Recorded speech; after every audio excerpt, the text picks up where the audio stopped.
Hello, bachcho. Let's read out the questions. Question says lambda E, lambda P, and lambda alpha are the de Broglie wavelengths of electron, proton, and alpha particle. If all are accelerated by same potential, then यहाँ पर हमसे बोला जाएगा कि lambda ई, lambda P और lambda ये de Broglie wavelength है electron, proton और अल्फा पार्टिकल्स के लिए। अब यदि इनको सेम पोटेंशियल से एक्सेलरेट किया जाए तो हमें इनके बिटवीन में रिलेशन को फाइंड आउट करना है। तो चलिए स्टार्ट करते हैं सॉल्यूशन से। But before of it, let's talk about a key concept which we are going to use for this question. So since we remember the formula of de Broglie wavelength, this can be given as lambda is equals to h divided by under root 2 times of n into में e of k होता है, जहाँ पर h Planck constant, m is the mass of particle and ek is the energy that we will say the kinetic energy. तो बस इसी फॉर्मूले का हमें यहाँ पर यूज करना है। तो सबसे पहले तो हम तीनों पार्टिकल्स के लिए जो de Broglie wavelength है उसको रीराइट करते हैं। For electron the de Broglie wavelength this must be equals to h divided by under root में 2 times of mass of electron into में kinetic energy। ना यहाँ पर kinetic energy तीनों के लिए सेम होगी, ऐसा क्यों? बिकॉज वी रिमेम्बर जो काइनेटिक एनर्जी होती है अकॉर्डिंग टू आइंस्टाइन इक्वेशन वो charge times of stopping potential की इक्वल होता है। अब चूंकि इन तीनों को सेम ही पोटेंशियल से एक्सेलरेट किया गया है और चार्ज ऑफ इलेक्ट्रॉन तो यहाँ पर सेम ही होगा, यानी कि ई यहाँ पर सेम रहेगा फॉर द काइनेटिक एनर्जी। ठीक है, यहाँ पर स्टॉपिंग पोटेंशियल ऐसा है, सेम है। सो इस कारण से जो काइनेटिक एनर्जी है वो तीनों पार्टिकल के लिए हम सेम मानेंगे। सो ये हो जाएगा इलेक्ट्रॉन के लिए।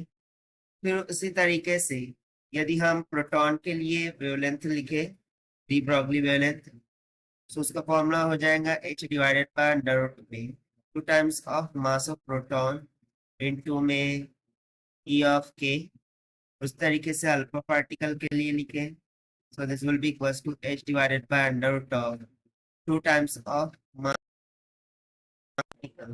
into में e of। So since we remember कि जो mass of alpha particle है, this is nothing but equals to 4 times of the mass of proton। So इसको हम यहाँ पर सब्स्टिट्यूट कर देंगे, इसे हो जाएगा h divided by under root of 2 into में 4 times of mass of proton into में e of k के बराबर। सो हम सिंपली यहाँ से एक रिलेशन फाइंड आउट कर सकते। जो de Broglie वेवलेंथ है ये प्रोपोर्शनल है 1 by under root of m, यानी कि जिसका मास ज्यादा होगा उसकी वेवलेंथ सबसे लेस होगी और जिसका मास सबसे लेस होगा उसकी वेवलेंथ सबसे ज्यादा होगी। So if we look at the order of mass of electron, proton and alpha particle. So we remember that कि अल्फा पार्टिकल का जो मास है वो 4 times of mass of proton है, यानी कि इसका मास सबसे ज्यादा होगा। फिर उसके बाद जो मास होता है वो मास ऑफ प्रोटॉन होता है and the last one is nothing but the mass of electron. So इसके रिवर्स में उनकी वेवलेंथ निकल जाएंगी।